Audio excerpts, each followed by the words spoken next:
Hey everybody, this is Modern Refugee, having my tea with you guys here this morning. Down here in my little control room, man cave, fortress of solitude, whatever you want to call it. Not doing much outside. I've been ordered that I can't really do anything, but I'm starting my recovery process. Got to wear this guy here for a few days. Got a little bit of pain, got a little bit of bloating and stuff. I already did a walk this morning. I do walks pretty frequently with abdominal surgery. That's really important that you get up and walk around. About 6 hours after my surgery, I did take a little walk. So I've been working on the recovery process here. Not going to recover laying in a bed. So you got to get up and around and do as much as your doctor says that you can do. But watched a couple prepping videos yesterday, and there was a lot of talk about logistics yesterday in the prepping videos that I watched, and I wanted to talk a little bit about, kind of my experiences and stuff. Some of these things I've told on other videos, but I got a lot of new subscribers, and they might not have heard those videos or those stories, but stores look a lot different now than they did when I was a kid growing up. There's a lot more stuff available now that there was then because it's all imported. And, the trucks drive constantly to deliver stuff, and the ships are in the ports. And that's why there's always, when we had this talk of a port strike back a few weeks back, there was a lot of anxiety and stuff about all the stuff that came in there. If those ports were shut down, we weren't going to receive any of that stuff. Well, now there's talk again that those talks have broken down, and there's a strike set for January unless they get something worked out. And, now there's talk of, tariffs and trade wars. And, when one country tariffs another country, that country tariffs the other stuff back. So then it affects goods being moved around in both countries. And, we have constant problems. There's threat of war escalating in Europe. A lot of problems there with energy, a lot of fuel and a lot of oil and natural gas and stuff run back and forth between, the countries that are in conflict. And, here all our stuff is imported, whether it's, food or medicine or, we are lucky here in the United States. A lot of food does come here, but a lot of the food that you see like in the produce section and stuff, that stuff was not available when I was a kid, just flat out. Mangoes and avocados and all the tropical fruit. I mean, if a store had bananas when I was a kid growing up, that was about it. And I think if something does happen, there's some type of conflict, some type of breakdown in that, whether it's a war or a trade war or anything like that, I think the time might go back to that when I was a kid. You're not going to see all the stuff on the store shelves.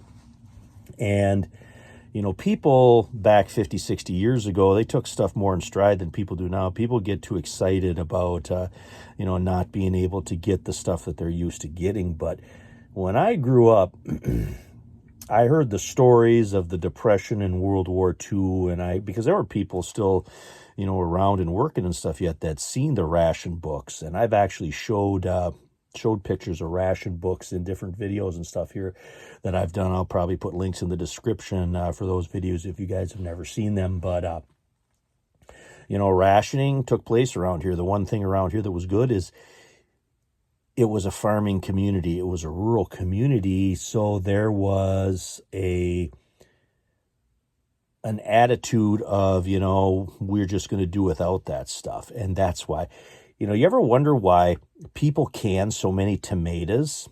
It's because tomatoes weren't available. You just couldn't walk into a store in December, years ago and grab some fresh tomatoes to put on your sandwich or whatever, or some tomatoes to make a pasta dish or whatever. The only tomatoes you had were canned.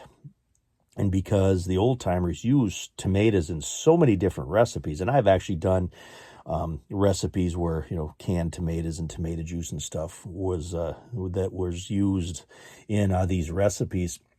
Canned tomatoes were like a staple for a bunch of different things. And things like, potatoes and sauerkraut sauerkraut is very high in vitamin C, and sauerkraut was a staple in all the places around here. People made their own sauerkraut. They grew their own cabbages.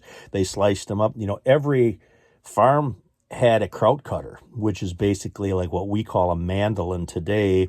To slice the kraut, it'd have 3 blades in it, and they would slice that, and that would all get packed in crocks because that's stored without refrigeration. They put kosher salt on it, put a plate on top, put a clean field stone on top of it, because you didn't have access to citrus fruit. Citrus fruit was actually brought in at Christmas time, and that was kind of like a Christmas treat to get a grapefruit or an orange or something like that. You just didn't have that stuff available 24/7 up here in the upper Midwest. It just didn't happen that way.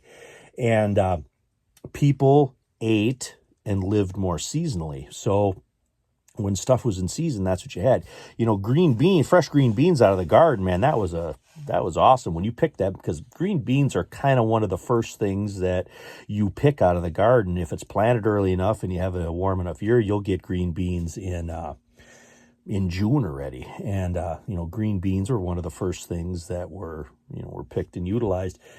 One of the first things out of the ground too is rhubarb, and rhubarb pie and rhubarb crisps and stuff like that. That was the first stuff that you cut, and made desserts and stuff out of. But now things have escalated. It's not just produce, it's medicine, it's consumer goods, it's parts for your vehicle. All this stuff is imported. And we have become a throw-out society to a certain extent. People just, because the manufacturers have manufactured stuff to basically not be fixed. So they just throw stuff, people just use it till it doesn't work anymore, throw it out and go buy another one. Stuff like that is what's going to no longer be available. That whole throw out mentality, I believe, will have to change. If something does take place in these systems that we have become accustomed to in the last 30 years or so, if those systems break down, we're going to have to become our own logistics. We're going to have to go back to fixing stuff. We're going to have to go back to, do it yourself. We're going to have to go back to, making our own things, whether it's food, home remedies, contraptions to get through life, to make things, our ingenuity and our ability to problem solve are going to have to come into play. And those things you always have. You have your ingenuity, your problem-solving ability. You take that with you. No matter what your physical location is, no matter what items you have, no matter what you got stockpiled, those things you always have with you. Being able to look at what you have and do something with it. The whole old-timer saying, you make do and you do without. You make do with what you have. What do I have here? What can I make out of this stuff? Whether it's food or fixing stuff. And, what is important in your day-to-day life? These are the things that you need to look at, and these are the things that you need to put up. I see preppers put up a lot of stuff that they probably aren't going to need. Make a list of what you use every day. Do you take a vitamin every day? You use toilet paper every day, soap, hygiene stuff to clean, disinfect, wash your clothes. I've always been big on that ability to the hygiene and the cleaning and stuff like that. I've done videos on how to make homemade soap, homemade laundry soap. I've done videos on all that, so you can, if that stuff's not available, maybe you can find the ingredients and you can put that stuff together. Now, there might be times when the ingredients aren't available and you have to make it from scratch. And soap, if you have, a couple basic things, you can actually make your own soap. And in any long-term event, that cleaning and hygiene is so important. And that's why I get into, the important stuff, like being able to stay warm. I just did a video on kerosene heaters. I've done videos, like on buddy heaters. I've talked about wood stoves and how to start fire and how to cook over open fire. All these things, if something happens and your world contracts down, you have to be your own logistics. So backups to all that stuff, and the more redundant you can make it and the more simple that it can be, the simplest stuff is always going to be the most redundant and the most resilient in some type of, situation. All these electronic systems that control our lives are all controlled by computers. And I think we all know the vulnerabilities of cyber attacks and these kind of things can shut down all these systems. So it's good to have those resilient ways. The talk of solar generators and regular generators has become more and more prevalent in prepping videos that I watch. To the ability to create a little bit of electricity, because everything runs on electricity, can be extremely valuable too. So that's something that years ago we saved up for months, and over the course of a year or two, I hooked up a generator, transfer switch. I got it set up that runs on propane so I can store more fuel here for it. A lot of prepping stuff you just don't do overnight. You just can't. Most people don't have the money to just, hit the internet or hit the farm store and just get everything they need in one trip. It's a long process to get that redundancy built up in your life. And, like I said, make a list of the things that you use on a day-to-day basis and have redundancies for that. Maybe have extras on hand, have spares on hand, but then also have do-it-yourself methods to do things. Hey, if I can't get this stuff, what's the best way that I can do it? You can make clothing out of old blankets. I know I've done it. I've made basically long sweatshirts out of old blankets just to see if I could do it. I laid a sweatshirt over an old blanket, cut it out, flipped it over, did another one, cut it out, cut the pieces out where the arm would be here, and then I doubled that up and used that as a hood, and then I stitched it with yarn, with just a ball of yarn that I found, and I stitched that together with a long darning needle. It can be done, and people have gotten out of that mindset. I was having a conversation with somebody just here in the last couple of days about scratch cooking. Scratch cooking is a completely lost art. It's dying every day. People always buy the processed stuff. They want to go out, whatever. But what if that stuff's not available? What if the restaurants are all closed because of a power outage?